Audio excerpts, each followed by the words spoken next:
28 yanvar tarixində Azərbaycanda şərhlənərək həbs olunmuş jurnalistlərə dəstək aksiyası keçirilmişdir. Bu aksiyanın təşkilatçılığını Sərhədsiz Jurnalistlər Təşkilatı təşkil etmişdir.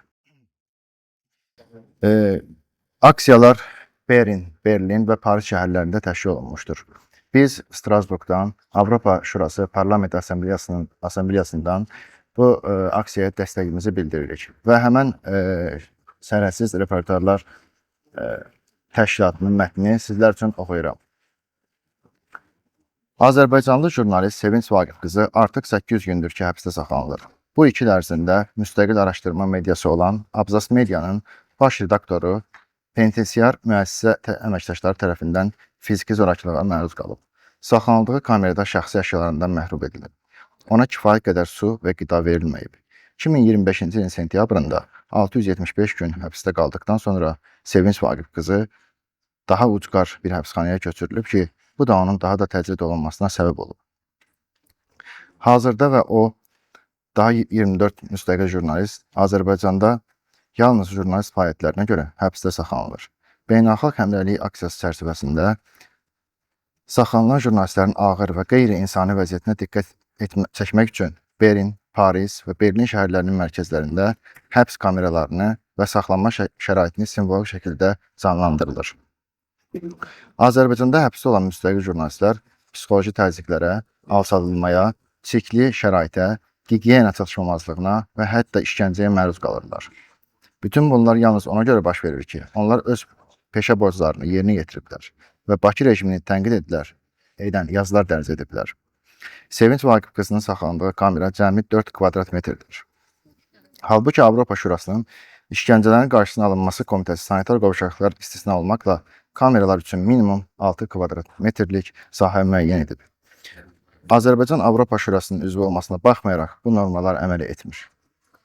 Biz dünyanın bütün demokratik hökumətlərini, ilk növbədə isə İsveçrə Federal Şurasını Azərbaycan hakimiyyətinə və Prezident İlham Əliyevə qarşı təzyiqləri artırmağa çağırırıq.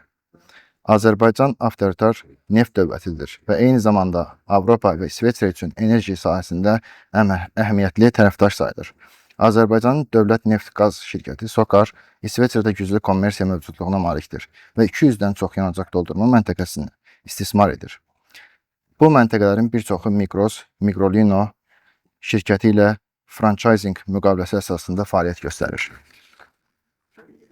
Ümumilikdə Azərbaycan Avropada öz imicini yaxşılaşdırmaq üçün böyük maliyyə vəsaitləri yatırır. Halbuki ölkə daxilində media nümayəndələrinə qarşı ağır repressiyalar mövcuddur. 2025-26-cı il mövsümündən etibarən Azərbaycan Beynəlxalq Xizək Federasiyasının bütün dünya yarışlarının premium tərəfdaşı olacaq. Buraya 2027-ci ildə Crans-Montana şəhərində keçiriləcək dağ xizəyi üzrə dünya çempionatı da daxildir. Ağır saxlanma şəraiti, təhdidlər və xarici aləmlə məhdud əlaqə Azərbaycanlı jurnalistlərin saxlanma şəraiti ilə bu kontekstdə xüsusilə narahat edicidir.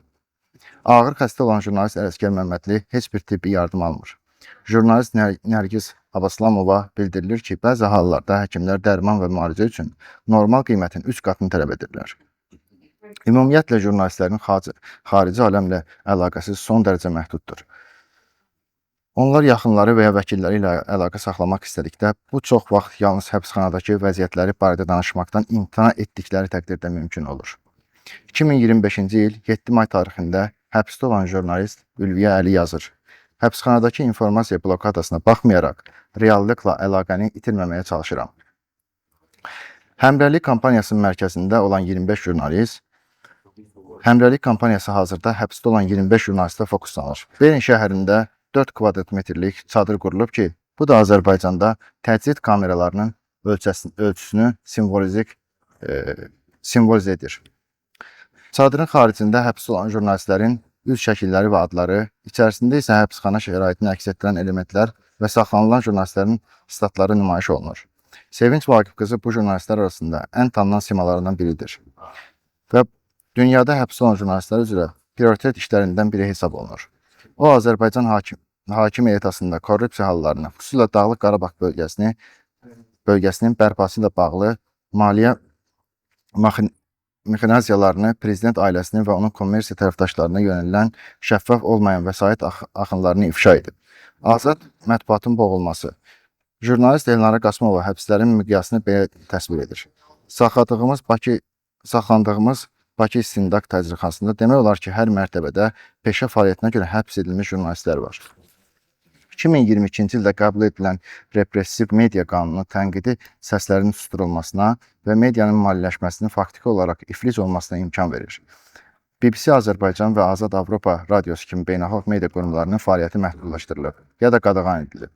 Bir çox media orqanları isə mühafizətdə yaşamağa məcbur edilir. Bugün Azərbaycanda müstəqil şəkildə məlumat almaq demək olar ki, mümkün deyil. Burada sadalanmayan bəzi Hürriyyət TV-nin əməkdaşı Vüqar Məmmədovun və başqalarının da adlarını çəkmək olar ki, onlar beynəlxalq hesabatlara düşməsələr də diqqətdədirlər və biz buradan, Strasburqdan öz dəstəyimizi Azərbaycanda şərlənərək həbs olunmuş jurnalistlərə bildiririk.